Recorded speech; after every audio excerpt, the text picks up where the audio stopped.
What's up, y'all? This is Daniel. We're proud of the Southland Kennels. Got a quick video for y'all today with a few updates in it. Some are big, to me anyhow.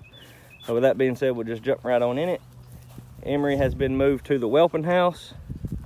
We're at day 57, so we should have pups in the next week, any day now. Come on, Teleco, come on.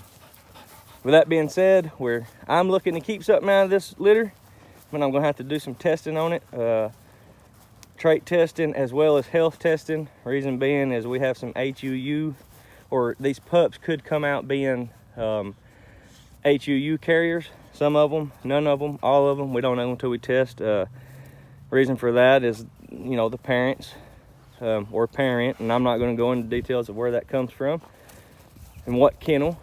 I'm not going to throw any shade at anybody. However, it is irritating on my part, but I decided to go through with that. You can do your own research as far as carriers go, and the reason people decide to breed. I can talk to you about it, but just be patient with this litter, because at best case scenario, I'm thinking pups will be able to go at 8 weeks, but it could be 8 to 10 weeks. Come on, come on.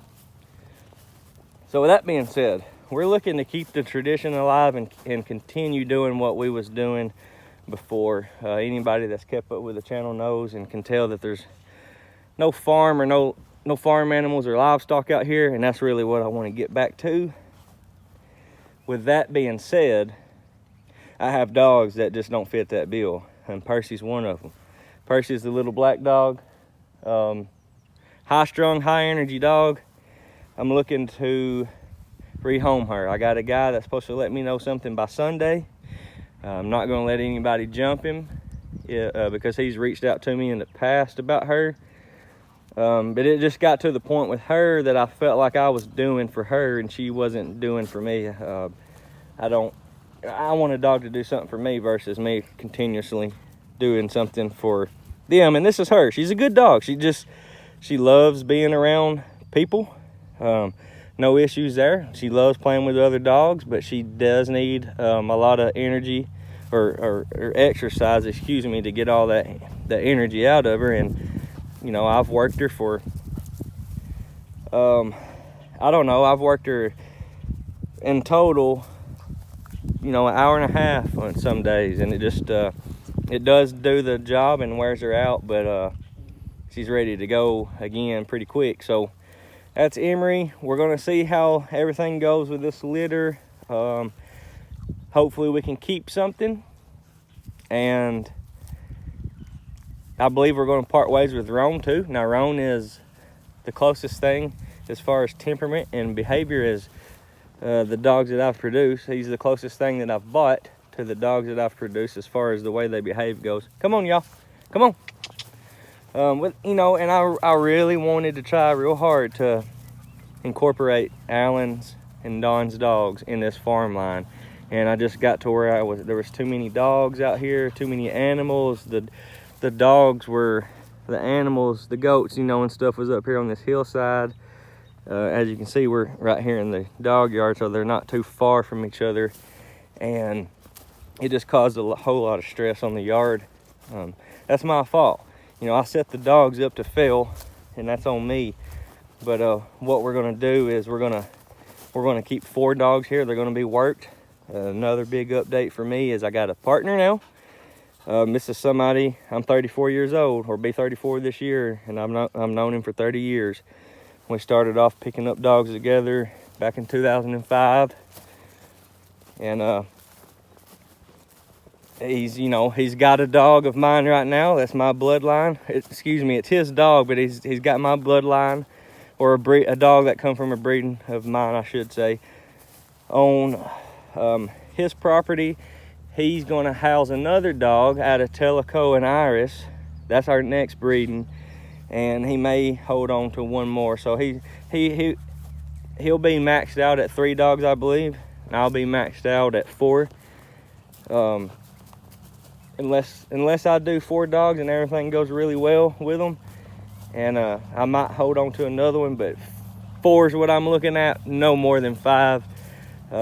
That's just too much to try to work to me with the area that I got set up right now. I'd like to have my whole property set up, but unfortunately, if you can see that house back there, that house is on the back right hand side of my property.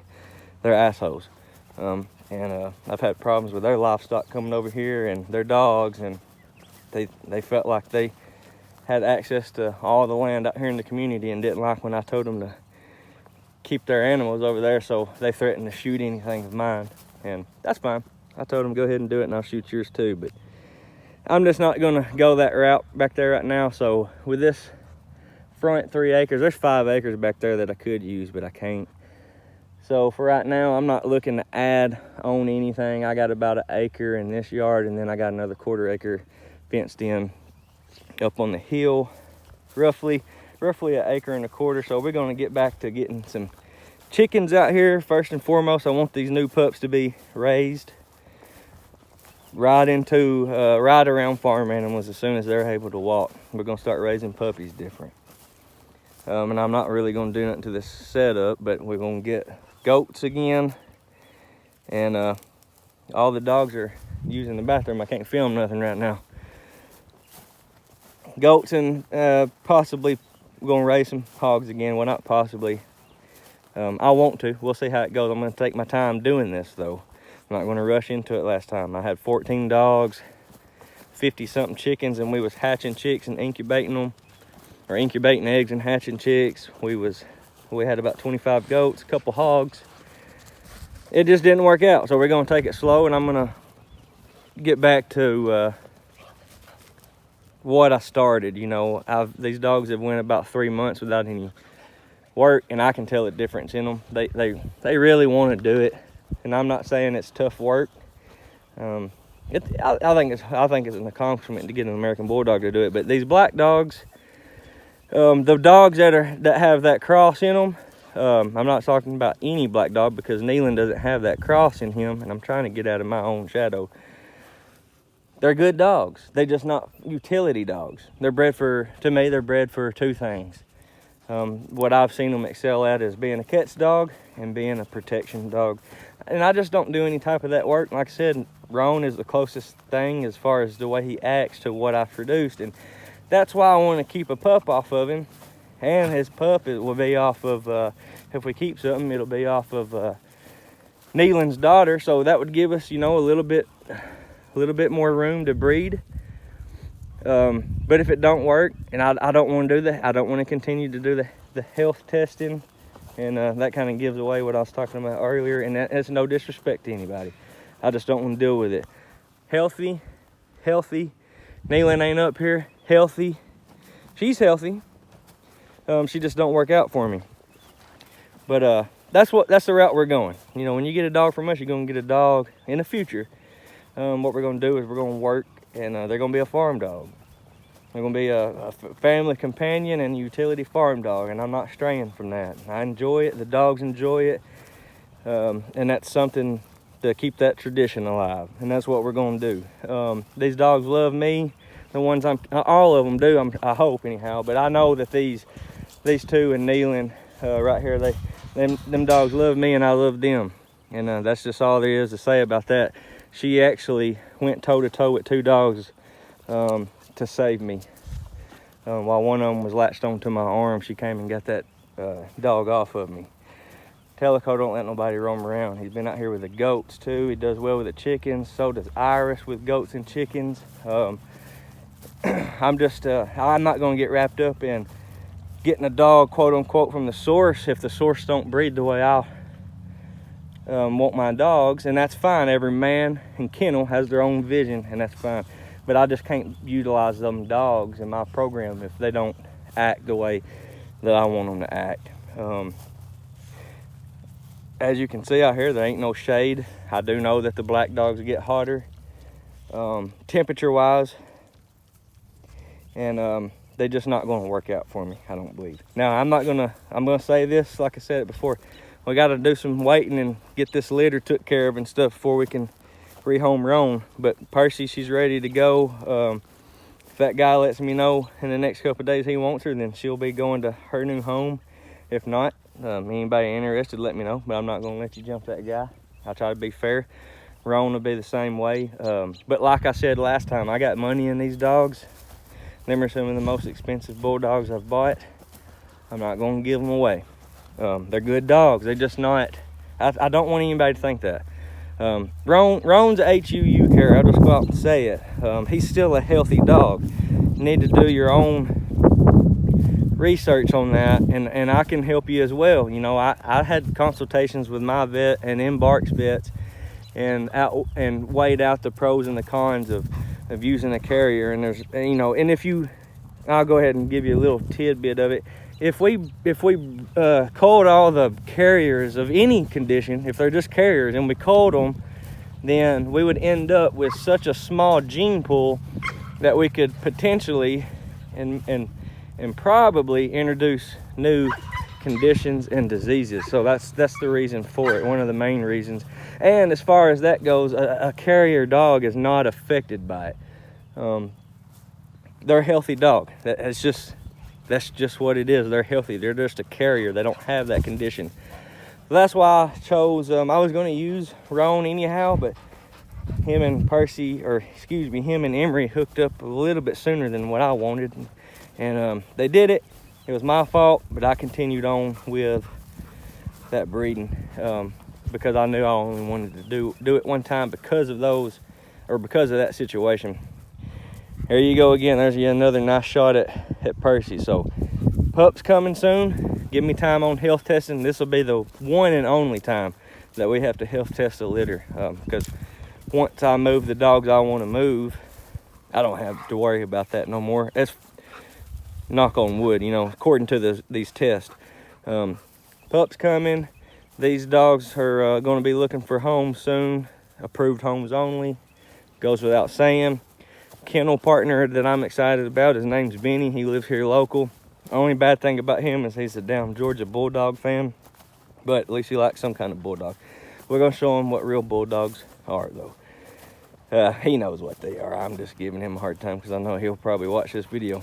But anyhow, I think I addressed everything I wanted to address. We're going to start training these dogs. These dogs have been kenneled up for the past 3 or 4 months. As soon as the goats were gone, Teleco started hopping the fence. So we're going to start training the dogs again to be outside of the fence. We're going to do that with this. What I'm going to do is I'm going to put an electric fence inside a permanent fence.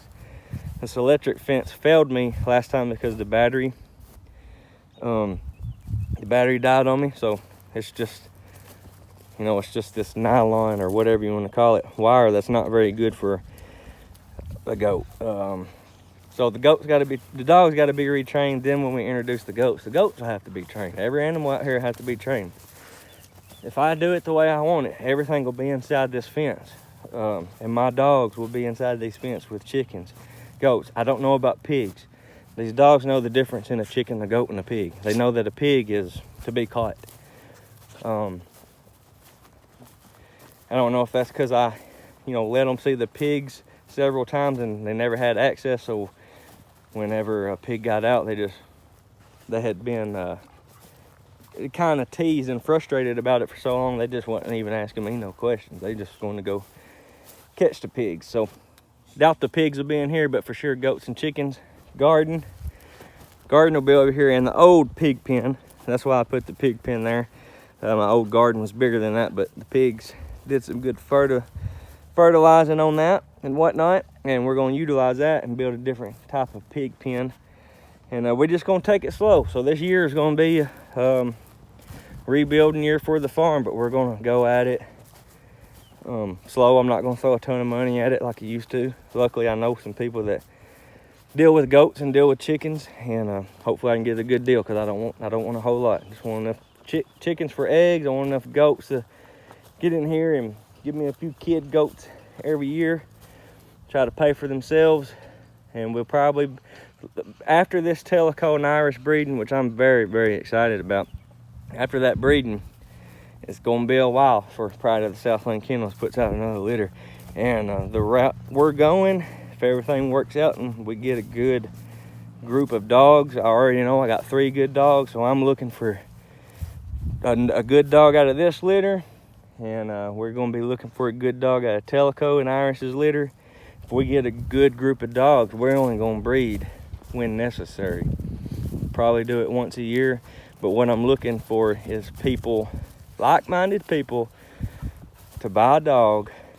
And if you get a male from us, I just ask that you stay open to, maybe if something happens to our dog, since we're going to be working with a limited number of dogs, you're open to letting us stud that dog out, you know, and breed him back to our dogs. And of course we can come up with a private treaty and things like that. But that's what this is. This is what this started as. I kind of got away from it, not intentionally. I just had to move away from it because I made mistakes, you know. So that's what we're looking for. And my dogs will be quality dogs. They'll serve a purpose, and the price will reflect that. So everybody that's on the Tellico and Iris list already knows the price, and it's still a fair price, but it's increased, and I think that's where the price will stay. Be $1,000.